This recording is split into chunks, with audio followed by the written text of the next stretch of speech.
Good evening, friends, and welcome to Sleepy Time Tales, a podcast aimed at helping you to get a good night's sleep.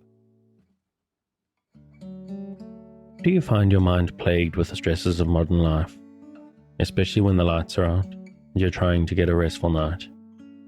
Does your spinning mind keep you awake? Follow my voice down the path towards a good night's rest. Listen to me tell a story that will keep your mind from wandering to your daytime problems, the ones you can't solve right now, and will be easier to solve well rested. Listen to my voice and allow yourself to drift, following the twists and turns of the story, but slowly letting go and drifting into sleep. Before we go too much further, I'd like to take a couple of minutes to ask you for some support. If you'd like to support Sleepy Time Tales, to help me to keep it ad-free and going out to thousands of insomniacs just like you, please consider supporting it on Patreon at patreon.com/sleepytimetales. This is a monthly system of support that not only helps me keep the lights on, but can get you fun bonuses based on your contributions. From as little as $2 a month, you get weekly access to early release on the main episodes, so that you get your fresh sleep aid on a Wednesday instead of a Sunday. And $5 a month gets you weekly bonus minisodes, special edits, and a monthly megasode, which is all of the previous month's releases in one big listen. But if monthly seems a big ask, you can make once-off tips through the tip jar on the website. I've got some basic merchandise up on a TeePublic store, which you can reach through the show notes or on the website as well. You can take advantage of our new partnership with SleepPhones, headphones designed specifically to help you sleep, rather than poking your ears like earbuds do or take up too much space and don't let you lie properly like your full-size headphone. But another way to help the show, maybe even a better way to help the show, is to just tell people about it. If you know someone who struggles to sleep, who will find benefits from listening to Sleepy Time Tales, just tell them about it. If you do so on social media, please make sure to tag me in at Sleepy Time Tales on Instagram or Twitter, so that I can see and I can thank you. And of course, I'd just like to shout out the music, which is Sweet Night and Friends by Kumiku. Their music is available on their website at loyaltyfreakmusic.com and is well worth checking out. Thank you for taking the time. Let's get back to the show. So what exactly is Sleepy Time Tales? What is it for? What is this strange idea, this podcast that you're supposed to fall asleep to? But lack of sleep is a health crisis in the 21st century, and this is a podcast intended to help those that it can to get a restful night. Do you find yourself lying awake at night, mind spinning and emotions in turmoil with anxieties of 21st century life? Do you wake up in the middle of the night and find yourself not quite able to doze back off at 3 a.m.? I'm here to help. My name is Dave, and I'm your narrator, here to help you into a restful night. Sleepy Time Tales is intended to be used as a distraction to what keeps you awake at night, or maybe some kind of background noise, or even simply company. That's why I make these episodes quite long, so that I'm here for you, without any pressure of the end coming. Now, as far as I know, there are a couple of different ways to engage with the show. The primary idea is that it gives you something to focus on, a story or an event that lets you keep your mind on a specific point, to stop it from spinning out into stress and anxieties, to help you to focus just enough not to resist the embrace of a night's sleep. But maybe you need something a bit different. Maybe you just need some kind of background noise. Some people like the sound of the ocean, or the wind in the trees, or maybe just some boring dude droning on. But the important thing is that you don't try to force the sleep. Just keep a light mental grip on the thread of the story and allow sleep to come for you naturally. Now, obviously, I'm hoping you're asleep before I get to the end of the episode, but don't feel pressurized. If this is your first night, it probably won't work for you. Maybe it'll take a few nights for you to get used to listening to my voice. Maybe my accent is strange for you. Maybe one episode just isn't long enough. Or maybe your problem isn't so much going to sleep. Maybe you find yourself waking up in the middle of the night. What I recommend, because it's what works for me, is to let the podcast run all night. Download a whole bunch of episodes in your podcast player of choice. Make sure it's enough to play through the whole night. Put them in a playlist and let them play. That way, when you wake up and it's still running and I'm still talking to you, you can just pop your earbuds back in and allow yourself to go straight back to sleep. You can even do the same thing if you find yourself waking up just before the alarm, 60 minutes or even 30 minutes. I recommend the same thing, and there's something about allowing yourself complete relaxation right before the alarm that's satisfying on a whole new level. But as you're listening, whether it's early in the evening, middle of the night, just too early in the morning, it's very important that you try to relax. If you're new to the show, this may seem strange to you, so just give it a chance. Because I'm here to work with you, to create a safe space, a cocoon in which you can curl up and allow nature to take its course. So if you're still with me, thank you for staying. If you're already asleep, we'll chat again soon. And of course you aren't hearing me, except maybe in a dream. After a very long break, we return to In the Days of the Comet by H.G. Wells. I found myself thinking constantly of Nettie, picturing her, sometimes with stern satisfaction, sometimes with sympathetic remorse, mourning, regretting, realizing the absolute end that had come between us. At the bottom of my heart, I no more believed that there was an end between us than that an end would come to the world. Had we not kissed one another, had we not achieved an atmosphere of whispering nearness, reached our virgin shyness with another? Of course she was mine. Of course I was hers. And separations and final quarrels and harshness and distance were no more than flourishes upon that eternal fact. So at least I felt that thing, however I shaped my thoughts. Whenever my imagination got to work as that week drew to its close, she came in as a matter of course. I thought of her recurrently all day and dreamt of her at night. On Saturday night I dreamt of her very vividly. Her face was flushed and wet with tears, her hair a little disordered, and when I spoke to her she turned away. In some manner this dream left in my mind a feeling of distress and anxiety. In the morning I had a raging thirst to see her. That Sunday my mother wanted me to go to church very particularly. She had a double reason for that. She thought that it would certainly exercise a favorable influence upon my search for a situation throughout the next week. And in addition, Mr. Gabbitas, with a certain mystery behind his glasses, had promised to see what he could do for me, and she wanted to keep him up to that promise. I half consented, and then my desire for Nettie took hold of me. I told my mother I wasn't going to church and set off at about 11 to walk the 17 miles to Checkshall.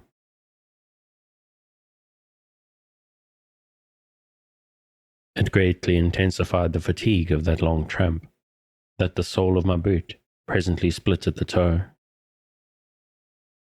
And after I had cut the flapping portion off, a nail worked through and began to torment me. However, the boot looked alright after that operation and gave no audible hint of my discomfort. I got some bread and cheese at a little inn on the way, and was in Checkshill Park about 4. I did not go by the road past the house and so round to the gardens, but cut over the crest beyond the second keeper's cottage, along a path Nettie used to call her own. It was a mere deer track. It led up a miniature valley and through a pretty dell in which we had been accustomed to meet, and so through the hollies and along a narrow path close by the wall of the shrubbery to the gardens. In my memory, that walk through the park before I came upon Nettie stands out very vividly. The long tramp before it is foreshortened to a mere effect of dusty road and painful boot, but the bracken valley and sudden tumult of doubts and unwanted expectations that came to me stands out now as something significant, as something unforgettable, something essential to the meaning of all that followed. Where should I meet her? What would she say? I had asked these questions before and found an answer.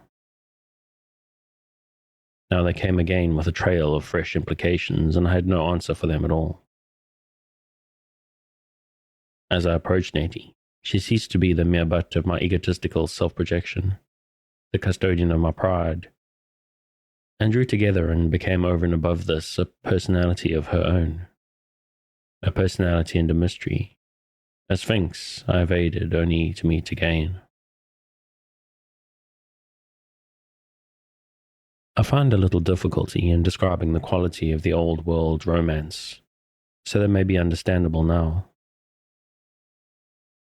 We young people had practically no preparation at all for the stir and emotions of adolescence. Towards the young, the world maintained a conspiracy of stimulating silences. There came no initiation. There were books, stories of a curiously conventional kind, that insisted on certain qualities in every love affair and greatly intensified one's natural desire for them. Perfect trust, perfect loyalty, lifelong devotion. Much of the complex essentials of love were altogether hidden. One read these things, got accidental glimpses of this and that, wondered and forgot. And so one grew. Then strange emotions, novel alarming desires, dreams strangely charged with feeling, inexplicable impulse of self-abandonment began to tickle queerly amongst the familiar, purely egotistical and materialistic things of boyhood and girlhood. We were like misguided travelers who had camped in the dry bed of a tropical river. Presently we were knee-deep and neck-deep in the flood. Our beings were suddenly going out from ourselves, seeking other beings. We knew not why. This novel craving for abandonment to someone bore us away.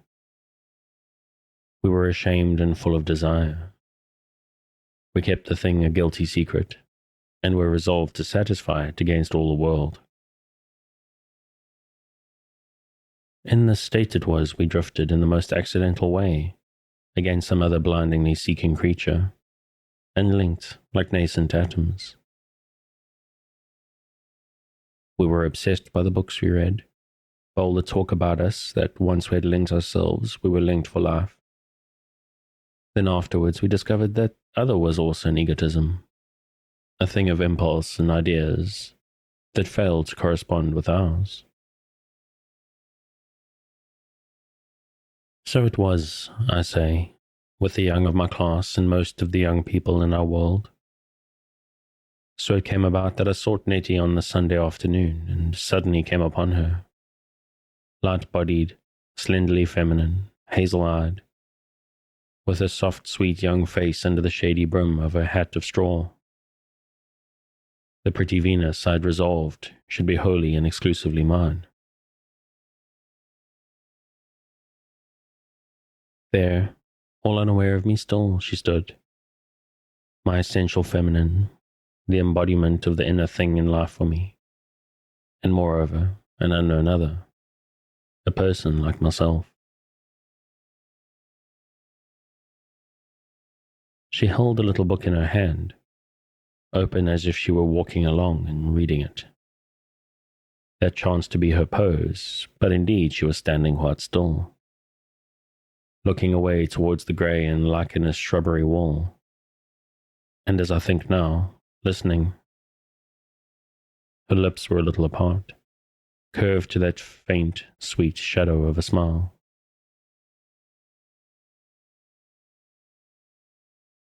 I recall with a vivid precision her queer start when she heard the rustle of my approaching feet.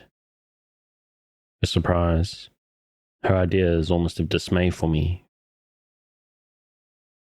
I could recollect, I believe, every significant word she spoke during our meeting, and most of what I said to her. At least it seems I could, though indeed I may deceive myself. But I will not make the attempt. We were both too ill-educated to speak our full meanings. We stamped out our feelings with clumsy, stereotyped phrases. You, who are better taught, would fail to catch our intention. The effect would be inanity. But our first words I may give you, because though they conveyed nothing to me at the time, afterwards they meant much. "You, Willie," she said. "I have come," I said, forgetting in the instant all the elaborate things I had intended to say. "I thought I would surprise you." "Surprise me?" "Yes." She stared at me for a moment. I can see her pretty face now as it looked at me. Her impenetrable, dear face. She laughed a queer little laugh, and her colour went for a moment. Then so soon as she had spoken, came back again. "Surprise me at what?" she said with a rising note. I was too intent to explain myself to think of what might lie in that. "I wanted to tell you," I said, "that I didn't mean quite the things I put in my letter. When Nettie and I had been 16, we had been just of an age and contemporaries altogether. Now we were 1.75 years older, and her metamorphosis was almost complete, and I was still only at the beginning of a man's long adolescence." In an instant she grasped the situation. The hidden motives of her quick, ripened little mind flashed out the intuitive scheme of action. She treated me with that neat perfection of understanding a young woman has for a boy. "But how did you come?" she asked. I told her I had walked. "Walked?" In an instant she was leading me towards the gardens. I must be tired. I must come home with her at once and sit down. Indeed, it was near tea time. The Stewarts had tea at the old-fashioned hour of 5. Everyone would be so surprised to see me. Fancy walking. Fancy. But she supposed a man thought nothing of 17 miles. When could I have started? All the while keeping me at a distance, without even the touch of her hand. "But Nettie, I came over to talk to you." "My dear boy, tea first if you please, and besides, aren't we talking?" The dear boy was a new note that sounded oddly to me. She quickened her pace a little. "I wanted to explain," I began. Whatever I wanted to explain, I had no chance to do so. I said a few discrepant things that she answered, rather by her intonation than her words. When we were well past the shrubbery, she slackened a little in her urgency, and so we came along the slope under the beeches to the garden.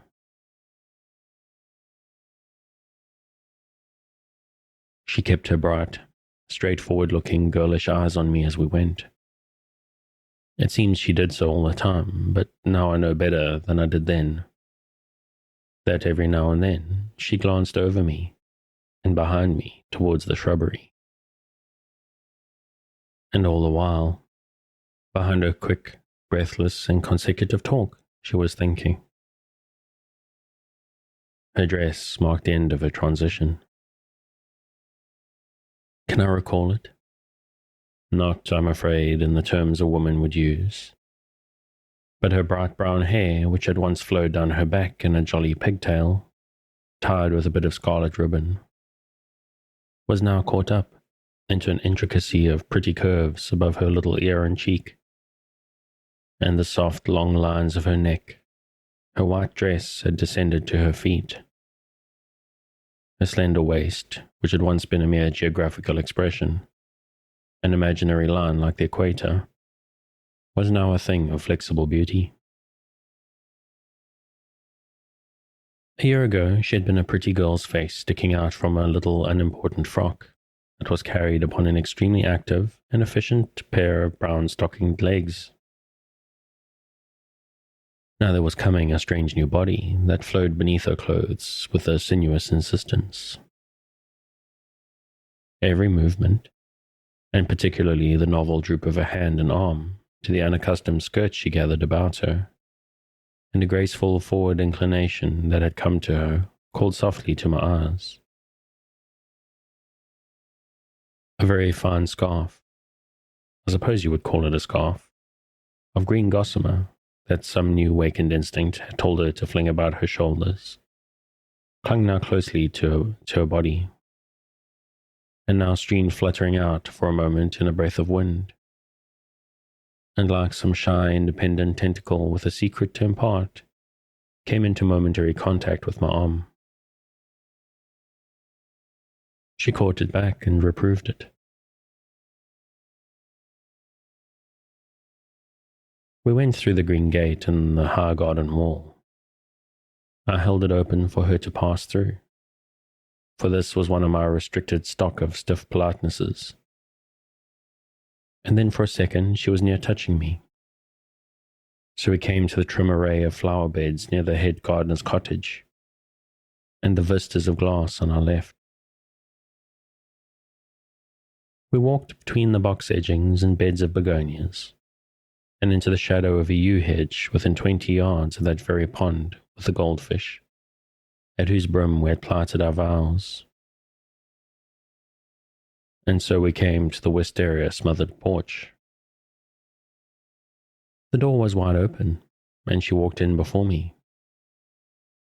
"Guess who has come to see us?" she cried. Her father answered indistinctly from the parlour, and a chair creaked. I judged he was disturbed in his nap. "Mother," she called in her clear young voice. "Puss?" Puss was her sister.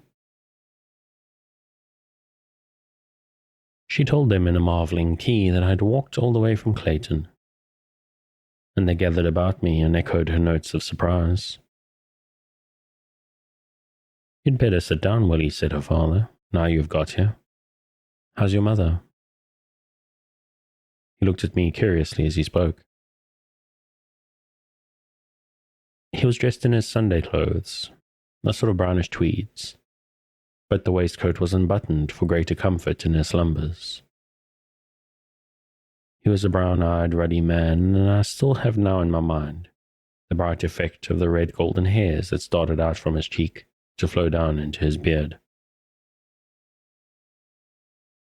He was short but strongly built, and his beard and moustache were the biggest things about him. She had taken all the possibility of beauty he possessed, his clear skin, his bright hazel-brown eyes, and wedded them to a certain quickness she got from her mother. Her mother, I remember, as a sharp-eyed woman of great activity. She seems to me now to have been perpetually bringing in or taking out meals, or doing some such service. And to me, for my mother's sake and my own, she was always welcoming and kind. Puss was a youngster of 14, perhaps, of whom a bright hard stare, and a pale skin like her mother's are the chief traces on my memory. All these people were very kind to me, and among them was a common recognition, sometimes very agreeably finding expression, that I was clever. They all stood about me as if they were a little at a loss. "Sit down," said her father. "Give him a chair, puss." We talked a little stiffly. They were evidently surprised by my sudden apparition, dusty, fatigued, and white-faced. But Nettie did not remain to keep the conversation going. "There," she cried suddenly, as if she were vexed, "I declare." And she darted out of the room. "Lord, what a girl it is," said Mrs. Stewart. "I don't know what's come to her." It was half an hour before Nettie came back. It seemed a long time to me, and yet she had been running, for when she came in again she was out of breath. In the meantime, I had thrown out casually that I had given up my place at Rawdon's. "I can do better than that," I said. "I left my book in the Dell," she said, panting. "Is tea ready?" And that was her apology. We didn't shake down into comfort, even with the coming of the tea things. Tea at the gardener's cottage was a serious meal, with a big cake and little cakes, and preserves and fruit. A fine spread upon a table. You must imagine me, sullen, awkward, and preoccupied, perplexed by the something that was inexplicably unexpected in Nettie, saying little and glowering across the cake at her, and all the eloquence I had been concentrating for the previous 24 hours, miserably lost somewhere in the back of my mind. Nettie's father tried to set me to talking. He had a liking for my gift of ready speech, for his own ideas came with difficulty, and it pleased and astonished him to hear me pouring out my views.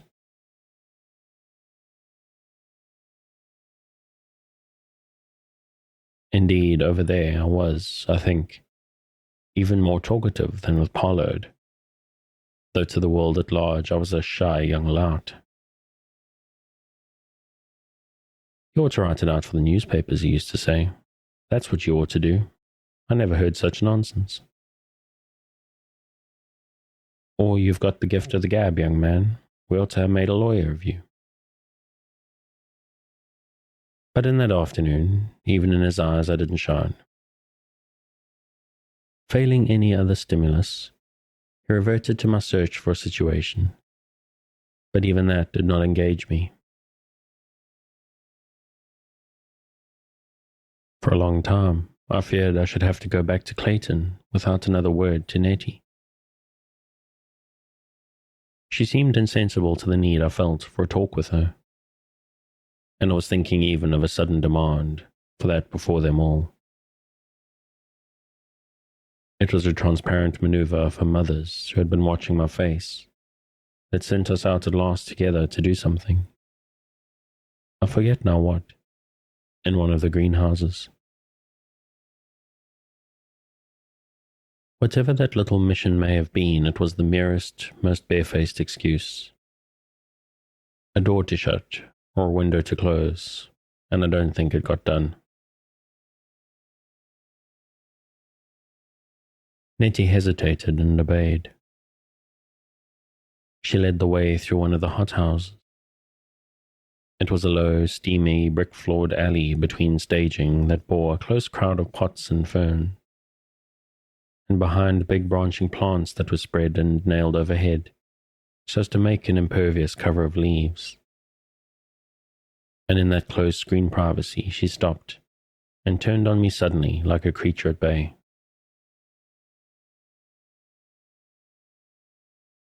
"Isn't the maidenhair fern lovely?" she said, and looked at me with eyes that said, "Now?" "Nettie," I began, "I was a fool to write to you as I did." She startled me by the assent that flashed out upon her face, but she said nothing and stood waiting. Nettie, I plunged. I can't do without you. I love you. If you loved me, she said trimly, watching the white fingers she plunged among the green branches of selaginella, could you write the things you do to me? I don't mean them, I said. At least not always. I thought really they were very good letters, and that Nettie was stupid to think otherwise.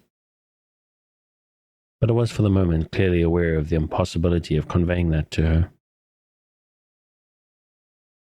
You wrote them. But then I tramped 17 miles to say I don't mean them. Yes, but perhaps you do. I think I was at a loss. Then I said, not very clearly, I don't. You think you love me, Willie, but you don't. I do, Nettie, I know I do. For answer, she shook her head. I made what I thought was a most heroic plunge. Nettie, I said, I'd rather have you than my own opinions. The selaginella still engaged her. You think so now, she said. I broke out into protestation. No, she said shortly, it's different now. But why should two letters make so much difference, I said. It isn't only the letters, but it is different. It's different for good. She halted a little with that sentence, seeking her expression. She looked up abruptly into my eyes and moved, indeed slightly, but with the intimation that she thought our talk might end. But I did not mean it to end like that. For good, said I? No. Nettie, you don't mean that. I do, she said deliberately, still looking at me, and with all her pose conveying her finality. She seemed to brace herself for the outbreak that must follow. Of course I became wordy, but I did not submerge her. She stood entrenched, firing her contradictions like guns into my scattered discursive attack. I remember that our talk took the absurd form of disputing whether I could be in love with her or not. And there was I, present in evidence, in a deepening and widening distress of soul, because she could stand there, defensive, brighter and prettier than ever, and in some inexplicable way cut off from me and inaccessible.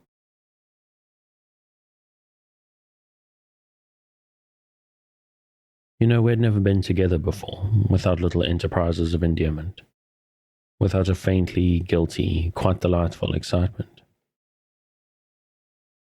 I pleaded, I argued. I tried to show that even my harsh and difficult letters came from a desire to come wholly into contact with her. I made exaggerated, fine statements of the longing I felt for her when I was away, of the shock and misery of finding her estranged and cool. She looked at me, feeling the emotion of my speech and impervious to its ideas. I had no doubt, whatever poverty in my words, coolly written down now, that I was eloquent then. I meant most intensely what I said. Indeed, I was wholly concentrated upon it. I was set upon conveying to her with absolute sincerity my sense of distance and the greatness of my desire. I toiled towards her painfully and obstinately through a jungle of words. Her face changed very slowly, by such imperceptible degrees as when at dawn light comes into a clear sky. I could feel that I touched her, that her hardness was in some manner melting, her determination softening towards hesitations, The habit of an older familiarity lurked somewhere within her, but she would not let me reach her. "No," she cried abruptly, starting into motion. She laid a hand on my arm. A wonderful new friendliness came into her voice. "It's impossible, Willie. Everything is different now, everything. We made a mistake. We two young sillies made a mistake, and everything is different forever. Yes, yes." She turned about. "Nettie," cried I, and still protesting, pursued her along the narrow alley between the staging toward the hothouse door. I pursued her like an accusation, and she went before me like one who is guilty and ashamed. So I recall it now. She would not let me talk to her again.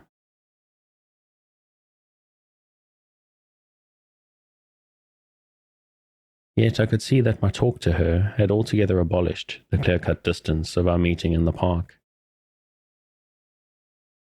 Ever and again I found her hazel eyes upon me. They expressed something novel, a surprise, as though she realized an unwanted relationship, and a sympathetic pity, and still something defensive.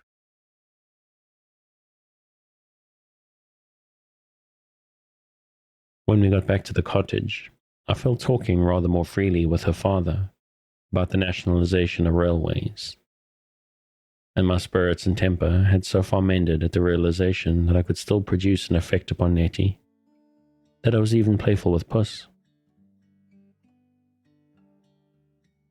Mrs. Stewart judged from that things were better with me than they were, and began to beam mightily. But Nettie remained thoughtful and said very little. She was lost in perplexities I could not fathom, and presently she slipped away from us and went upstairs. And that seems like a good place to call it for the night. As always, if you'd like to pick up where we've left off, you can find it on Project Gutenberg at the link in the show notes. Thanks again for joining me on this episode of Sleepy Time Tales, the podcast designed around a bedtime story to help you to get a restful night. New episodes will be released every Sunday night to give you something fresh to help you rest in a new week. But make sure to subscribe in whatever service you use so that you get your new episodes whenever they come out. A reminder that the music for tonight is Sweet Night and Friends by Kumiku. Check out more of their work on their website, which you'll find linked in the show notes. Good night, and sweet dreams.